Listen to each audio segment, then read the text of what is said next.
আসসালামু আলাইকুম। গাজার পর ইসরায়েলি বাহিনী অভিযান চালাতে চেয়েছিল রাফাতে।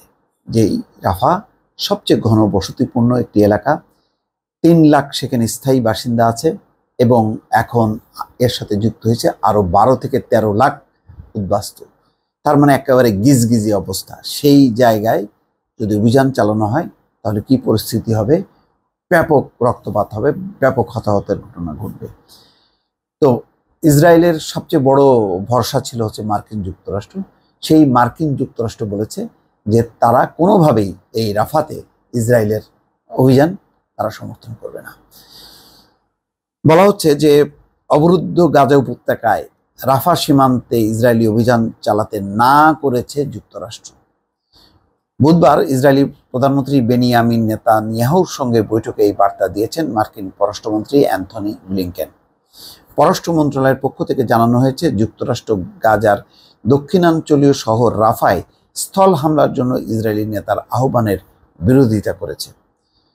গত বছর ৭ই অক্টোবর অবরুদ্ধ গাজা উপত্যকা থেকে ইসরায়েল অভিমুখে হাজার হাজার রকেট ছুড়ে মুক্তিকামী ফিলিস্তিনিদের সংগঠন হামাস।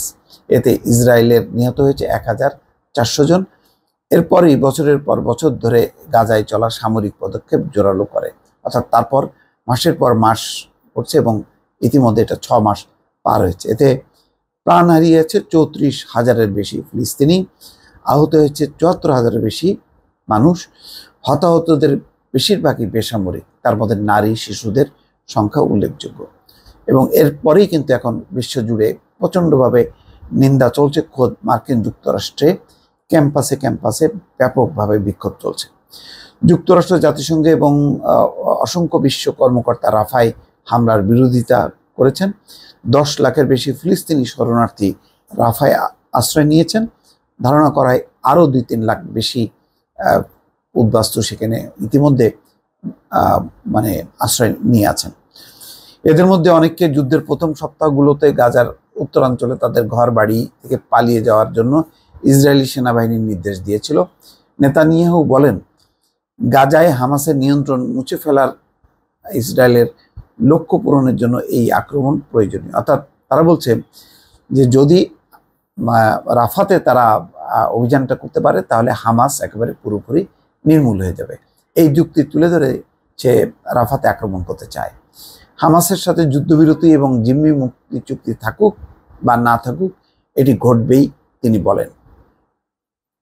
যুক্তরাষ্ট্রের পররাষ্ট্র মন্ত্রণালয়ের মুখপাত্র ম্যাথু মিলার বলেন, ব্লিংকেন জোর দিয়ে বলেন, যুদ্ধবিরতির পথে হামাস বাধা হয়ে দাঁড়িয়েছে।